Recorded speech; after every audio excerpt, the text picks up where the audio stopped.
नमस्कार, आप देख रहे हैं न्यूज 18 का डिजिटल प्लेटफॉर्म और मैं हूं आपके साथ सृष्टि शेखर।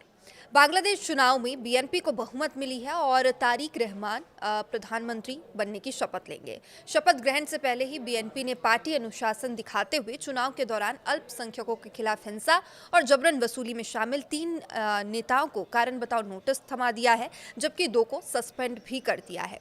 अब बांग्लादेश चुनाव में बीएनपी को बहुमत मिली और मंगलवार को बीएनपी प्रमुख तारिक रहमान प्रधानमंत्री पद की शपथ ले सकते हैं और उनके साथ कैबिनेट मंत्रियों को भी शपथ दिलाई जाएगी। लेकिन शपथ से ठीक एक दिन पहले बीएनपी ने अल्पसंख्यकों के खिलाफ हिंसा करने और चुनाव के दौरान जो मारपीट की गई थी, जिनमें नेता भी शामिल थे, उन नेताओं के खिलाफ बड़ा एक्शन लिया। बांग्लादेश के सिराजगंज में अल्पसंख्यकों की दुकानों में तोड़फोड़ और जबरदस्ती वसूली के आरोप में बीएनपी ने 3 नेताओं को कारण बताओ नोटिस जारी किया है और वोटर्स को डराने धमकाने समेत कई आरोपों में 2 और नेताओं को सस्पेंड भी किया है। अब चुनाव जीतने के बाद से तारिक रहमान की पार्टी ने पार्टी अनुशासन को लेकर यह बड़ा एक्शन लिया है। वो चुनाव प्रचार के बाद से ही बांग्लादेश में नॉर्मल हालात बहाल करने की बात कर रहे हैं और उन्होंने कानून व्यवस्था बनाए रखने पर भी जोर दिया है।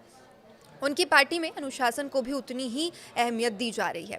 अब बांग्लादेशी मीडिया आउटलेट के अनुसार सिराजगंज में अल्पसंख्यकों की दुकानों में धमकी, जबरदस्ती वसूली और तोड़फोड़ के आरोप में बीएनपी के 3 नेताओं को कारण बताओ नोटिस दिया गया था। इनमें फिरोज अहमद, मोना पाल और आरजू अहमद शामिल हैं। सभी जिला संगठनों में जाने माने चेहरे भी हैं। जिला बीएनपी के जनरल सेक्रेटरी सईदुर रहमान ने कहा कि पार्टी का अनुशासन तोड़ने के आरोप में उनके खिलाफ कार्रवाई किया गया और पार्टी अनुशासन बनाए रखने के लिए भविष्य में और कड़े फैसले पार्टी ले सकती है। बीएनपी ने सिराजगंज से 2 और लोगों को उनके पार्टी पदों से सस्पेंड कर दिया है। वे सिहाब मंडल और मुस्तफिजुर रहमान मंडल है। दोनों स्थानीय माहौल में प्रभावशाली नेता माने जाते हैं और आरोप है कि उन्होंने वोटिंग के दौरान वोटरों को डराया धमकाया था, हथियारों के साथ सड़कों पर घूमे और उनके साथ मारपीट की। अब स्थानीय पुलिस स्टेशन में दोनों के खिलाफ शिकायत दर्ज होने के बाद ही पार्टी ने ये एक्शन लिया है।